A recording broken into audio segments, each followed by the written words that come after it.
There is an animal asleep somewhere in your house right now, and a team of geneticists took its DNA and ran it against every wildcat species on Earth to find out what it actually is. The result was not what anybody in the field expected. Not because they could not find a match, because of how good the match was. The domestic cat is, at the level of the genome, very nearly the same animal as the wild predator it came from. Not similar, not closely related, nearly the same. It has been living in human houses for around 10,000 years, and it has barely changed, and when researchers lined it up against the wolf and the dog for comparison, the difference between those two was enormous, and the difference between a wildcat and the thing on your sofa was almost nothing. Take a house cat, put it outside, and within a single generation its kittens are fully functional wild predators. No other major domestic animal can do that. A cow cannot, a sheep cannot, a modern dog, dropped into wilderness, mostly dies. So the question the DNA raised was not where cats came from. That got answered cleanly. The question it raised was whether cats are domesticated at all, in the sense that word normally means. By the end of this video, you will know exactly which wild species is on your sofa, which four it is definitively not, what the handful of genes that did change actually do, and why the one behavior your cat performs constantly is something it invented specifically for you. If you want this done properly rather than cutely, take a moment to subscribe, hit the bell, and let us begin. Start with the study that settled the origin, because it was an enormous piece of work. In 2007, a team led by Carlos Driscoll published a paper in Science based on samples from 979 cats. Wildcats and domestic cats collected across Europe, Asia, and Africa, including remote populations in deserts and mountains where wildcats live and people mostly do not. The wildcat, Felis sylvestris, is not one uniform animal across its range. The analysis separated it into 5 distinct groups, each with its own genetic signature and its own territory. There is the European wildcat, found in forests from Scotland to the Carpathians. There is the Central Asian wildcat, out through the steppe and into India. There is the Southern African wildcat. There is the Chinese mountain cat, in the high country of the Tibetan Plateau. And there is the wildcat of the Near East and North Africa. Every domestic cat sampled fell into the 5th group. Felis sylvestris libica. Not some of them, not mostly, all of them, from Norwegian barn cats to Japanese street cats to pedigree animals in American living rooms. Every one of them traced back to the same population of wildcats living in the Near East and North Africa, through a small number of founding maternal lineages. That is a clean answer, and it disposed of a lot of speculation. The European wildcat, which lives right alongside domestic cats across an entire continent, contributed essentially nothing. The Chinese mountain cat, which some had proposed as a separate domestication event, contributed nothing. There was one origin, in one place, from one subspecies. The absence of the European wildcat from that result is worth pausing on, because it is stranger than it first appears. For 2,000 years, domestic cats have lived across Europe in enormous numbers, in direct contact with a wild population of the same species that they can and do interbreed with. Every condition for a second domestication was present. It never happened. The reason appears to be temperament. European wildcats are notoriously intractable. People have raised them from kittens, hand-reared, in constant human contact, and the animals remain unmanageable as adults. There are accounts of this going back centuries, and modern conservation staff report the same thing. Whatever the Near Eastern wildcat had in its baseline behavior that allowed the commensal relationship to form, the European one does not have. So the domestic cat is not simply the wildcat that happened to be nearby. It is the one specific regional population, out of 5, that had the necessary starting temperament, and that population's descendants then spread across the ranges of all 4 others, without any of them contributing to what a house cat is. Now the part that was unexpected. In 2014, a team led by Michael Montague published the domestic cat genome in the Proceedings of the National Academy of Sciences, and compared it directly against wildcats to find the regions that had actually changed under domestication. The list was short. Domestic cats and wildcats differ in a small number of genomic regions, and the genes implicated cluster around a narrow set of functions: fear response, reward seeking, and the neural pathways involved in conditioned learning, meaning the capacity to associate a human with food and act on it, and a set of genes involved in the migration of neural crest cells during embryonic development, which is a pathway that turns up repeatedly in domesticated animals and affects pigmentation, facial structure, and the adrenal system together. That is essentially it. A cat is a wild cat with a lowered fear threshold and an increased willingness to associate with a food source that walks on two legs. Compare that with the dog, and the contrast is not subtle. The dog and the wolf diverged tens of thousands of years ago, and dogs have been transformed. Skull shape, body size across a range from 2 kilograms to 80, coat, ear carriage, tail carriage, temperament, the entire developmental timetable. Dogs evolved additional copies of the gene for amylase, letting them digest starch, because they were living on human agricultural waste. They developed an entire repertoire of communicative behavior aimed at people, including following a pointed finger, which wolves largely do not do, and the facial musculature to produce the expression around the eyes that humans find so difficult to refuse.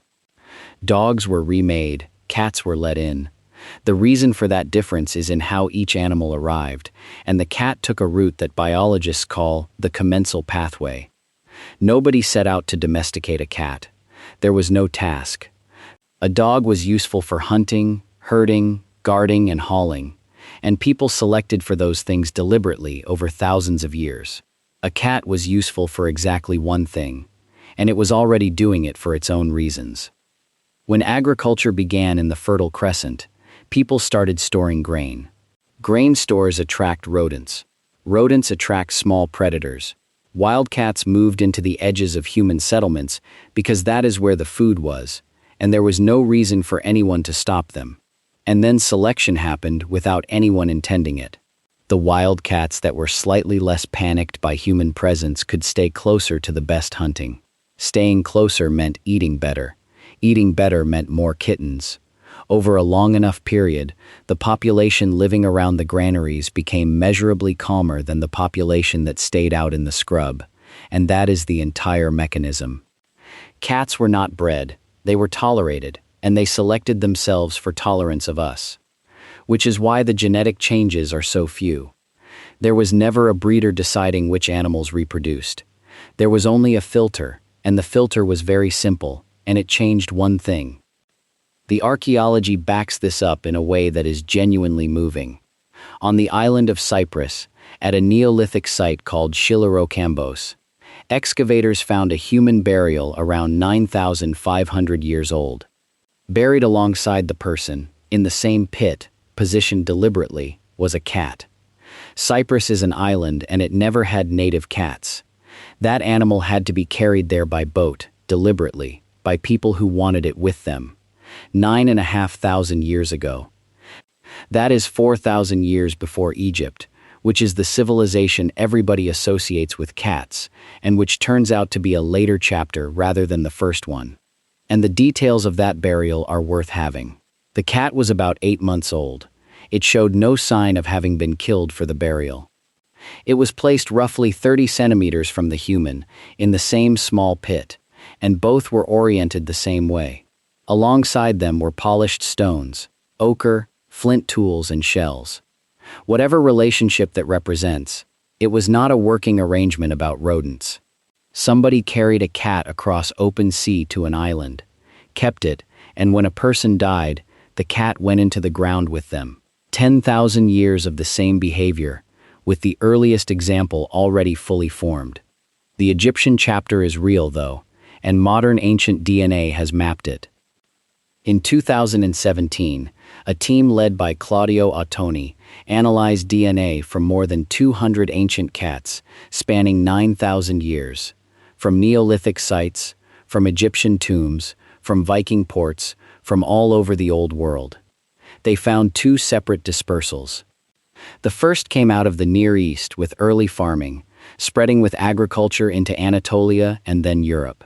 The second came out of Egypt much later, carrying a distinctive Egyptian maternal lineage, and it spread around the Mediterranean and then along maritime trade routes right across the Old World, turning up at a Viking site on the Baltic and eventually nearly everywhere.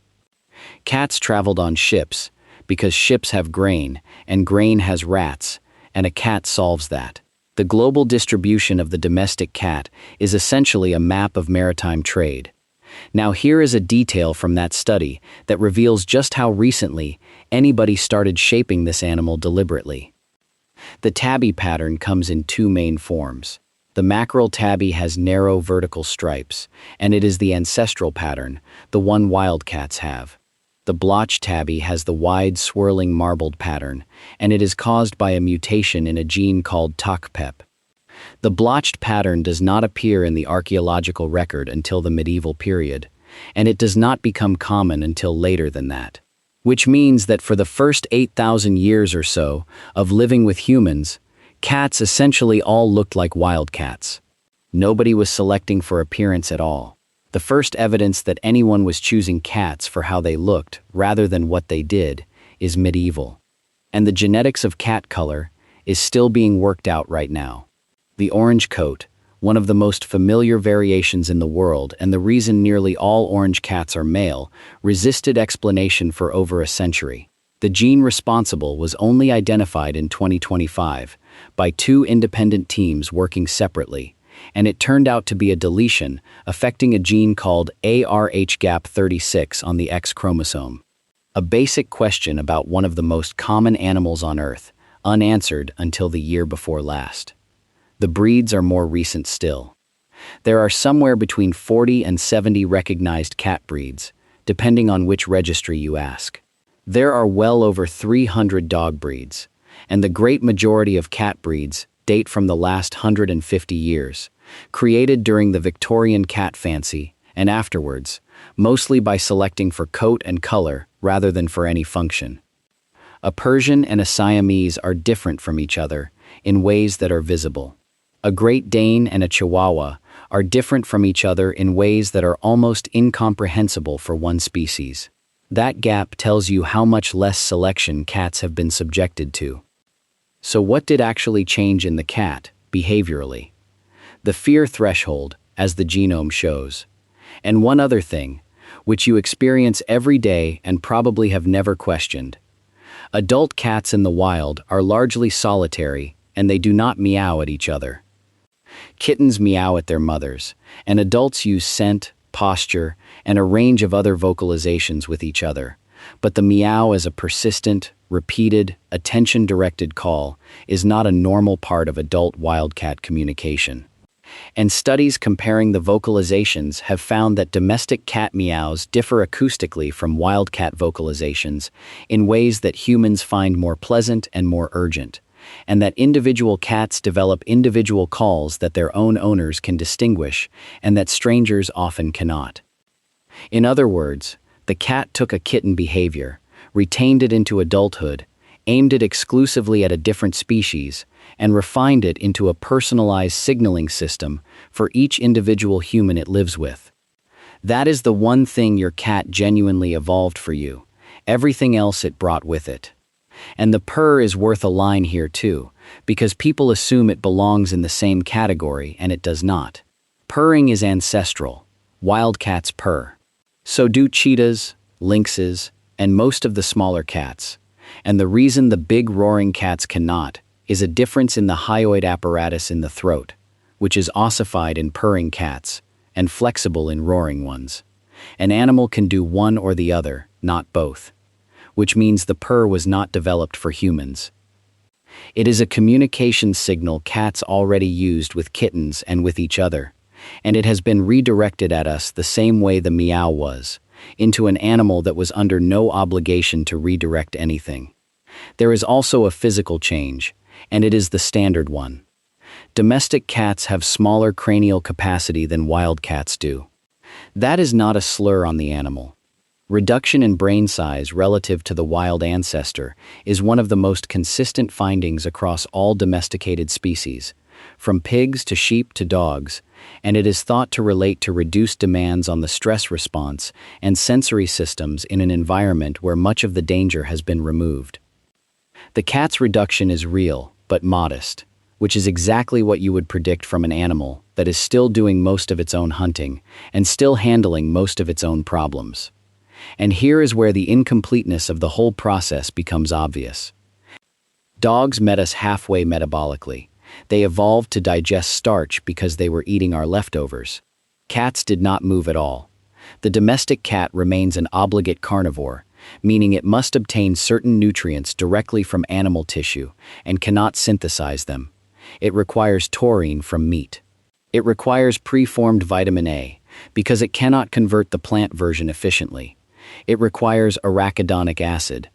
Cats cannot even taste sweetness. The gene for the sweet taste receptor is broken in cats, a pseudogene, disabled somewhere back in the felid lineage and never repaired, because a pure carnivore has no use for detecting sugar.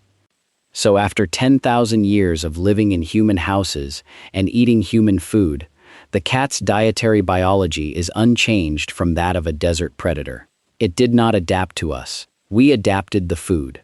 Which brings us to the reversion, and it is the clearest evidence of all. Feral cat populations exist on every inhabited continent and on a great many islands. They are not surviving remnants of some hardier ancestral stock. They are ordinary domestic cats, or the offspring of ordinary domestic cats, hunting and breeding and holding territory without any human involvement. A house cat that goes feral does not need to be a special animal. The full behavioral repertoire is intact. Stalking, the killing bite to the neck, prey caching, territorial marking, the whole set, present and functional in an animal that has spent its life being fed from a bowl. That is why your cat brings things into the house. It is not a gift and it is not a lesson. It is a predator returning prey to a secure location, which is what its ancestors did and what it still does, in a species that was never asked to stop. There is a serious conservation consequence to all of this, and it is happening right now. Because domestic cats and wild cats are the same species, they interbreed freely and produce fertile offspring, which means that wherever domestic cats meet a wildcat population, the wildcat genome starts dissolving into the domestic one. The Scottish wildcat is the clearest case. Genomic studies published in 2023 produced a finding that surprised the researchers involved. Domestic cats arrived in Britain roughly 2,000 years ago, and for most of that period, the two populations stayed genetically separate. They lived alongside each other for around 2 millennia, without significant interbreeding. And then, within roughly the last 70 years, hybridization exploded. It coincides with the collapse of the wildcat population, to the point where individuals could no longer find each other and mated with whatever was available. The Scottish wildcat is now generally regarded as functionally extinct as a genetically distinct wild population in Britain, and conservation efforts are built around captive animals with the lowest measurable domestic introgression released into managed areas. The same pressure applies to wildcats across Europe and to the African wildcat in its home range, where the ancestral form is quietly being absorbed by its own descendants. There are questions still open. The exact timing and geography of the first domestication is not resolved, because the earliest cats are archaeologically almost invisible. A commensal animal living at the edge of a settlement leaves very little behind, and the skeletal differences between a wildcat and an early domestic cat are so small that identifying them requires DNA rather than measurement. Whether the Egyptian dispersal involved additional selection or simply the movement of an existing population is not settled, and the deeper question of whether the commensal pathway produces genuinely domesticated animals in the same sense as directed breeding does is an ongoing argument, with the cat as its central case. There is a quieter point under all of this. We tend to describe domestication as something people did. We took wolves and made dogs. We took aurochs and made cattle. It reads as a series of human achievements. The cat does not fit that story anywhere. Nobody caught a wildcat. Nobody bred it for a purpose. The animal identified an opportunity created by agriculture, moved in on its own initiative, adjusted the minimum necessary, and has been there ever since, retaining its hunting ability, its independence, its dietary requirements, and its capacity to walk away at any point. It kept everything, it gave up almost nothing, and it acquired, along the way, a devoted global population of one species that feeds it, shelters it, pays for its medical care, and has arranged a substantial portion of the internet around looking at pictures of it. By any measure of evolutionary success, that is one of the great outcomes in the history of mammals, and the animal that achieved it is genetically almost identical to the one still hunting rodents in the scrubland of the Near East, exactly as it was doing 10,000 years ago when somebody left a granary door open. The next time your cat looks at you with what appears to be complete indifference, remember that the DNA agrees with the expression. That is not a domesticated animal that happens to be aloof. That is a wild predator that has decided, for reasons of its own, that your house is a good territory. Tell me in the comments whether your cat brings things home, and what, because the list is always more disturbing than people expect. Thank you for spending this time with us. The genetics is real, the animal is real, and it is not remotely the creature most people think they are living with.